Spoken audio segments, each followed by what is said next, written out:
Hello student, আশা করি তোমার সবাই খুব ভালো আছো। আজকে এই ভিডিওতে আমরা ক্লাস 6-এর পরিবেশ ও বিজ্ঞানের 3য় অধ্যায়ের প্রশ্নগুলো নিয়ে আলোচনা করবো। খুবই ইম্পর্টেন্ট প্রশ্ন। এই প্রশ্নগুলো যদি তোমরা করে দিতে পারো তো পরীক্ষায় এর বাইরে প্রশ্ন আসার সম্ভাবনা খুবই কম। তো দেখে নাও কী কী প্রশ্ন নিয়েছো। যারা এর উত্তর কিনতে যাও অবশ্যই আমাদের সাথে যোগাযোগ করতে পারো। গ্রাফাইট অধাতু হলেও ড্যাশ ও ড্যাশের সুপরিবাহী। একটি তরল ধাতুর নাম লেখো। পদার্থ কয় প্রকার ও কী কী? হিরে অধাতু হলেও কিসের সুপরিবাহী? খুব খুব ভালো ভালো প্রশ্ন, লেভেলের প্রশ্ন, সবই টেক্সট বই ভিত্তিক প্রশ্ন।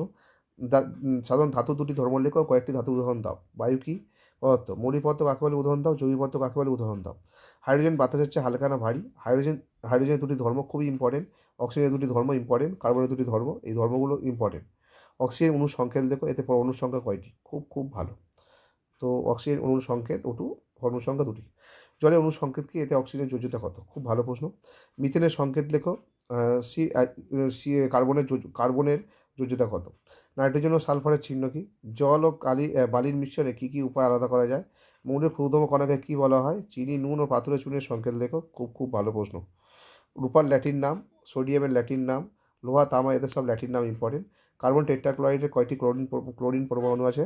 ফসফরাস পেন্টাক্লোরাইডে কয়টি ক্লোরিন পরমাণু আছে? যোজ্যতা কাকে বলে? ভালো প্রশ্ন। Oxygen, nitrogen, carbon, sulphur, iodine, chlorine এর যোজ্যতা অথবা চিহ্ন কী? খুব খুব ভালো প্রশ্ন। চিনির শরবতে কোনটি দাব্য ও দাবক? ইম্পর্টেন্ট।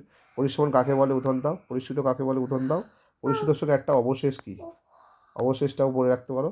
কেলাসন কাকে বলে? উদাহরণ দাও। তো এই ছিল দ্বিতীয় অধ্যায়ের ইম্পর্টেন্ট কোশ্চেন। আশা করি তোমরা প্রশ্নগুলো বুঝতে পেরেছো এবং এর উত্তর নিয়ে কোনো সমস্যা থাকলে অবশ্যই কমেন্ট করে জানাতে পারো। ধন্যবাদ, দেখা হচ্ছে পরের ভিডিও নিয়ে।